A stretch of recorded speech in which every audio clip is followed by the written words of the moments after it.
নগরাঞ্চলে ডেঙ্গির ভয়াবহ রূপ, চলতি মাসে ৫৫ জনের মৃত্যু, আক্রান্ত প্রায় ১৪,০০০। আগেভাগে ব্যবস্থা না নেয় ক্ষোভ। ঢাকায় মশক নিধনে দায় সারা কার্যক্রম।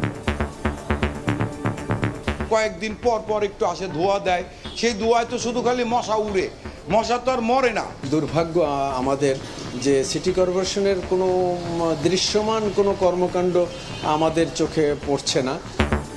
ঝুঁকিতে চট্টগ্রাম নগরীর ৬০ ভাগ এলাকা, লক্ষণ দেখা দিলেও পরীক্ষায় আসছে নেগেটিভ। চলে যায় আবার আসে, আবার চলে যায় আবার আসে। শরীর ব্যথা ছিল।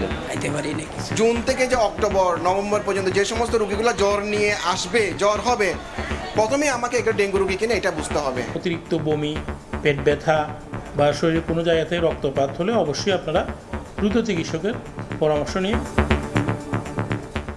দেখছিলেন প্রধান শিরোনাম, দুপুরের সময় সঙ্গে আছি ইমদাদুল হক। এবার অন্যান্য শীর্ষ সংবাদ।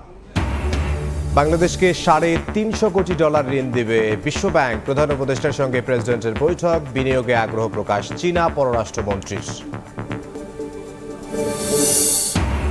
জুলাই বিপ্লবে শহীদদের জীবনী পাঠ্য বইয়ে চান স্বজন ও সহযোদ্ধারা, তরুণদের আত্মত্যাগে লিপিবদ্ধ করার তাগিদ শিক্ষাবিদের, কাজ চলছে জানালো বোর্ড। চট্টগ্রাম কাস্টমসে সফটওয়্যার জটিলতা, আমদানি রফতানি কার্যক্রম ব্যাহতে চরম ভোগান্তি, জরিমানার শঙ্কা ব্যবসায়ীদের, সংকট কাটানোর চেষ্টায় বন্দর কর্তৃপক্ষ।